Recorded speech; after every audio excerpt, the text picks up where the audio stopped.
So you're on a roll. You're on a one-game win streak, and I expect that to continue. So a big hand for our token comedian, Mr. Rob Lee.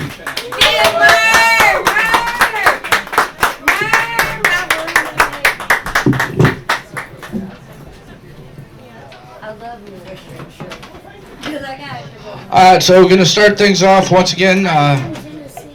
A big hand for those couple of acts before me and those that are coming up after I get done flapping my cake hole. A public service announcement / tale of my idiocy. Some of you may know I had to learn the hard way about 20 years ago that the further you get away from Canada, you go to a bar and ask for a blue light, some people are just going to look at you and be like, what are you talking about? I was in Columbus, Georgia, and it was my first apartment across the street from a bar, which is perfect for an Oswego kid. Yeah, and I just go in there, I'm talking to the bartender, like, can I get a blue light? And they're like, what's that? Now, if they had decorations like we got here tonight, they would have just pointed upwards. But anyway, that's just one brief tale of my idiocy. There's so many more, but I'm not going to bore you all with them tonight. I wanted to bring up driving because for about the past month or so, it's been officially left turn season for those of you that are into that. As I mentioned before, I recently moved back to Oswego, and I still go back and forth to the Watertown area to pick up my daughter from time to time, and spending a lot of my time over the last 5 or 6 years or so driving on 81,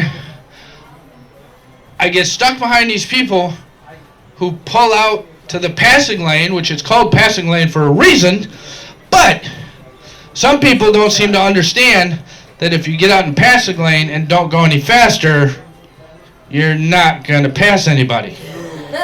I mean, I hate to ruin the night, with like science and facts and stuff, but it's just aggravating to me. Now, obviously, I'm not the best driver in the world, and I'm definitely not good enough to drive 500 miles in a circle on Sundays, but it just kills it, and especially here in town, East 10th and Utica.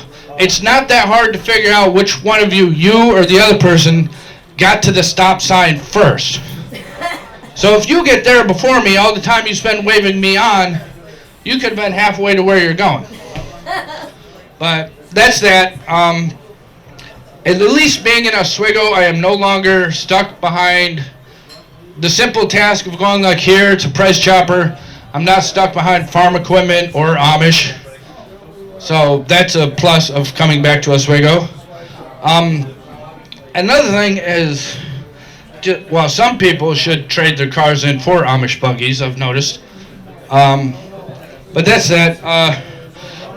Tim mentioned earlier a shout out to a recently passed musician from the local scene. I also, 3 years ago yesterday, lost my father, so I'm always thinking about him all the time anyway, because he's the reason that I'm as messed up as I am. One of the stories that I told, oddly enough, I told one of my brother's eulogies, and when I got done, they were like, oh, good job, which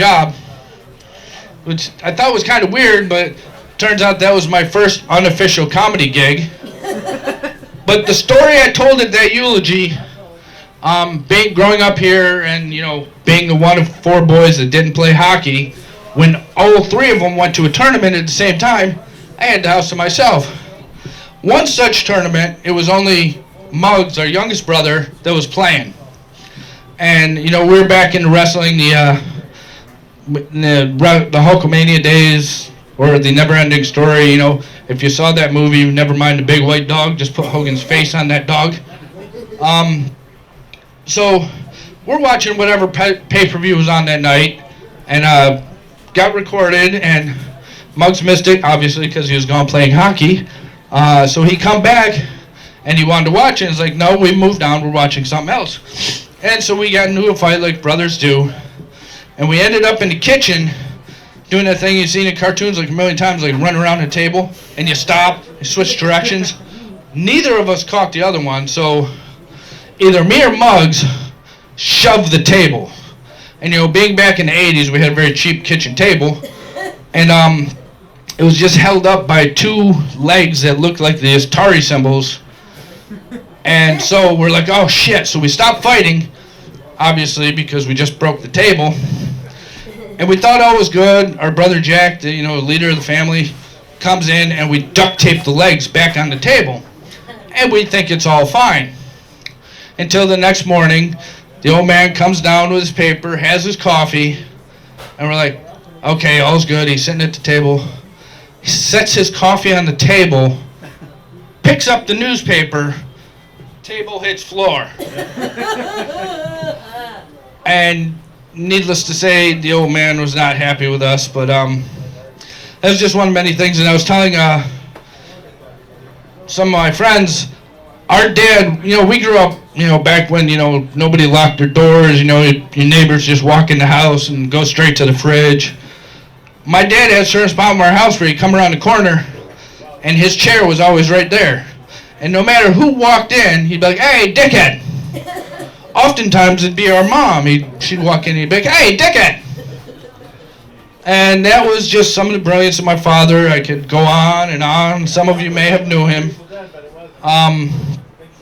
But that's all for now.